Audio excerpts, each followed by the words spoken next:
ये कहानी है मीना नाम की एक लड़की की जिसे फोटोग्राफी और वीडियोग्राफी का बहुत शौक था। अरे यार, इस दो कौड़ी के फोन से एक भी फोटो अच्छी नहीं आती है।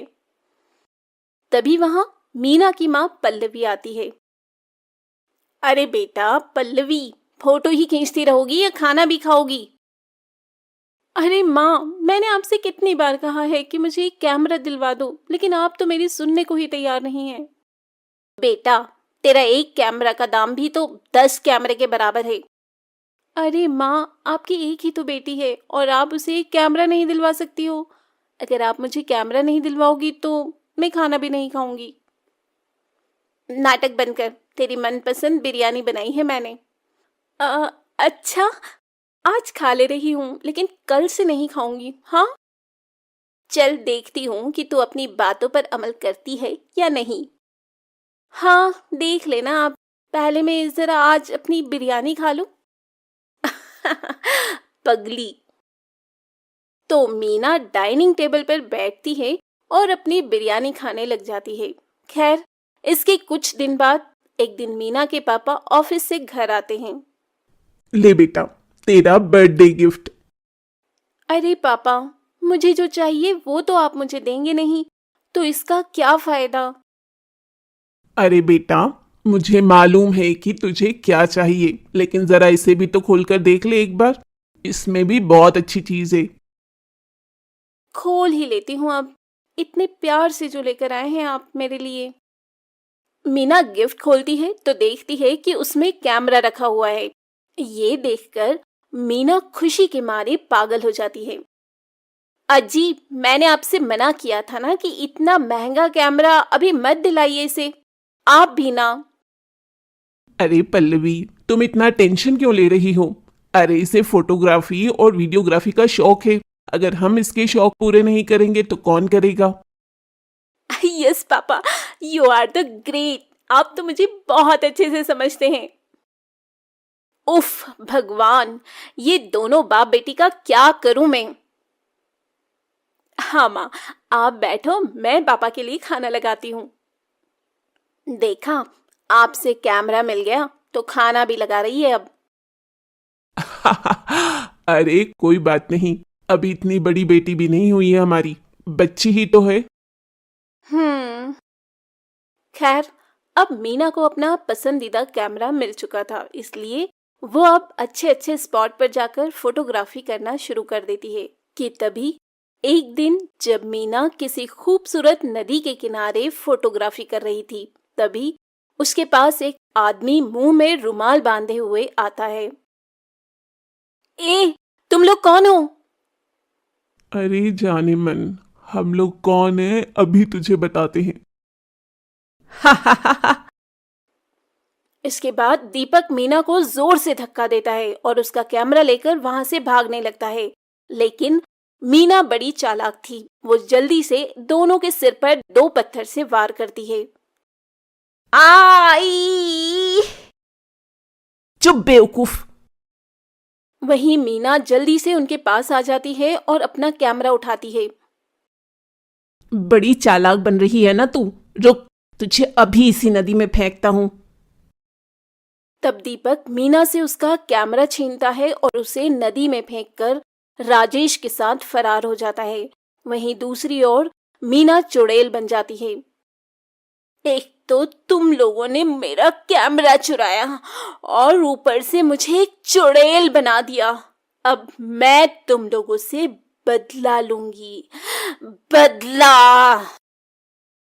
वहीं दूसरी ओर मीना के माता पिता उसके लिए बहुत परेशान होते हैं और उसकी मिसिंग कंप्लेंट थाने में लिखवा देते हैं। खैर, चुड़ैल अब राकेश और दीपक के पास जाती है। मेरा कैमरा चुराएगा तू? रुक, अभी तेरी टांग तोड़ती हूँ और इसका सूप बनाकर पीती हूँ। तब चुड़ैल राकेश के सामने अचानक से प्रकट हो जाती है। चुड़ैल को वहां देखकर राकेश की सिट्टी पिट्टी गुम हो जाती है। क, क, क, कौन है तू? कहीं तू मेरी पुरानी प्रेमिका मंजूली तो नहीं है? अपनी शक्ल देखी आईने में? तेरी कोई पुरानी प्रेमिका भी थी? यकीन नहीं होता। अच्छा, तू मेरा ध्यान भटकाने की कोशिश मत कर, वरना। तुम कोई भी हो, मुझे माफ कर दो, मुझे जाने दो। वैसे मैं इतना बुरा भी नहीं दिखता। हाँ, तू बुरा नहीं दिखता, लेकिन जब तू मरेगा ना, तो तू बहुत ही बुरा दिखेगा।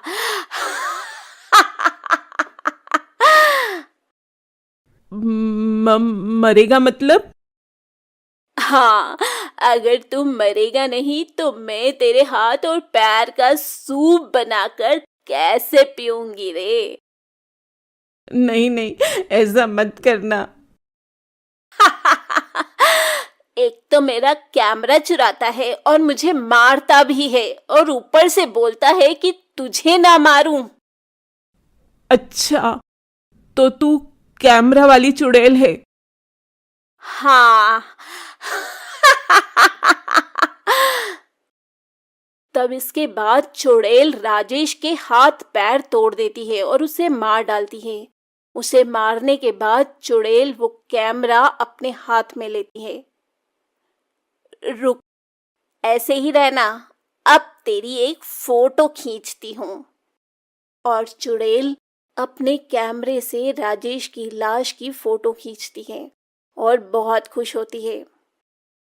अगर मैं ना मरती ना, तो बहुत अच्छी फोटोग्राफर बन जाती। वाह मीना, तेरी फोटोग्राफी का तो कोई जवाब नहीं। सोच रही हूँ, अब से मैं बुरे लोगों को ऐसे ही मारूंगी और उनकी ऐसे ही तस्वीर लूंगी। इस काम में तो बड़ा मजा आने वाला है मीना। लेकिन दूसरा वाला आदमी कहाँ है? पहले तो उसे मारूंगी और सोच रही हूँ कि उसकी खोपड़ी का सूप बनाकर पीऊं। और चुड़ैल अब दीपक को ढूंढने लग जाती है। वहीं शाम को जब दीपक राजेश के पास आता है तो देखता है कि किसी ने राजेश को बहुत बुरी मौत मारा है। नहीं, कहीं ये काम उसी लड़की की आत्मा का तो नहीं है? मुझे भागना होगा यहाँ से। तभी वो वहां से भाग जाता। वहीं दूसरी ओर चुड़ैल एक आदमी की दुकान के पास जाती है। दरअसल वो आदमी मोहल्ले में बासी मिठाइयां बेचता था। इस आदमी की वजह से मेरा बहुत बुरा वाला पेट खराब हो गया था। इसे तो मारना ही पड़ेगा। खैर, वो आदमी अपनी दुकान बंद करके घर के लिए निकलने लगता है कि थोड़ी दूर आगे बढ़ने पर एक सुनसान गली में उसे चुड़ैल मिल जाती है। चुड़ैल? वो भी कैमरे वाली? आजकल चुड़ैलों के पास भी कैमरा होता है क्या? और क्या, हम लोग मॉडर्न जमाने के चुड़ैल हैं। हमारे पास सब कुछ होता है। अच्छी बात है, अच्छी बात है। लेकिन तुम्हें मुझसे क्या काम है? सुना है तू बासी मिठाइयां बेचता है, जिससे लोगों की तबीयत खराब हो जाती है। नहीं नहीं, ये किसने बोला? ये सब गलत है। मैं तो कॉलोनी में सबसे ताजी मिठाइयां बेचता हूँ। तभी चुड़ैल अपनी शक्ति से उस आदमी की दुकान की मिठाइयां अपने हाथों में प्रकट करती है। अच्छा, तो ये ले, अपनी सारी मिठाई खा ले। अब वो आज मेरा पेट खराब है। मुझे पता था कि तू यही बोलेगा, लेकिन मैं तो तुझे ये मिठाई खिलाऊंगी। नहीं नहीं। जबरदस्ती उस आदमी के मुंह में मिठाई के डिब्बे को ठूंस देती है, जिससे उस आदमी की मौत हो जाती है। बड़ा आया, मेरा पेट खराब करेगा। गया ना काम से। उसे मारने के बाद चुड़ैल उसकी तस्वीर ले लेती है। मोटा गेंडा कहीं का, इसकी तो फोटो भी अच्छी नहीं आई। इसके बाद चुड़ैल दीपक को ढूंढने लग जाती है, लेकिन फिर भी उसे दीपक का कहीं पता नहीं चलता। आखिर ये दुष्ट दीपक है कहाँ? पता नहीं क्यों मैं अपनी शक्ति से भी उसको देख नहीं पा रही हूँ। लगता है कुछ गड़बड़ है।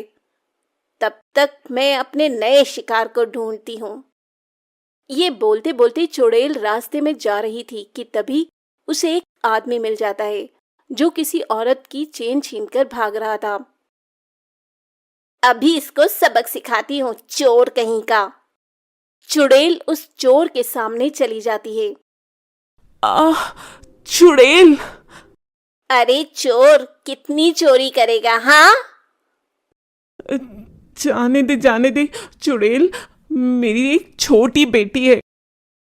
तो क्या उसे भी चोरी करना सिखाएगा? तुझे तो मरना पड़ेगा ही, नहीं तो तू अपनी बेटी से भी चोरी ही करवाएगा। इसके बाद चुड़ैल उसे मार देती है और उसे एक खंबे से लटकाकर उसकी फोटो खींचती है। ये फोटो तो बड़ी जबरदस्त आई है। खैर, कुछ दिन बीत जाते हैं और कॉलोनी में चुड़ैल के बारे में सबको पता चलने लगता है। तभी एक दिन कॉलोनी वाले पंडित को बुलाते हैं। उस घर की एक सदस्य है वो चुड़ैल। पंडित जी, ये तो मेरा घर है। हाँ, तुम्हारी बेटी मर चुकी है और वो चुड़ैल में बदल चुकी है। वही ये सब कर रही है। ये सुनकर मीना के माता पिता बहुत रोते हैं। रो मत बेटी, हमें उसकी आत्मा को मुक्ति दिलाना होगा। ठीक है पंडित जी, आप जो कहेंगे हम वही करेंगे। मीरा का एक खूनी है जो अभी तक पकड़ा नहीं गया है। हो सकता है कि उसके पकड़े जाने के बाद उसे मुक्ति मिल जाए। अच्छा पंडित जी। खैर, कुछ दिन बाद इंस्पेक्टर दीपक को पकड़ लेते हैं और उसे पकड़कर उसे हथकड़ियां लगाकर कॉलोनी में ले आते हैं, जहां आज कॉलोनी वाले पूजा करने वाले हैं। बेटा मीना, हमें पता है कि तुम्हारे साथ बहुत गलत हुआ है, लेकिन तुम बेवजह बेकसूरों को मत मारो। और ये देखो, दीपक पकड़ा गया है, हमारे सामने आओ। तभी चुड़ैल वहां पर प्रकट हो जाती है। वो लोग बेकसूर नहीं थे।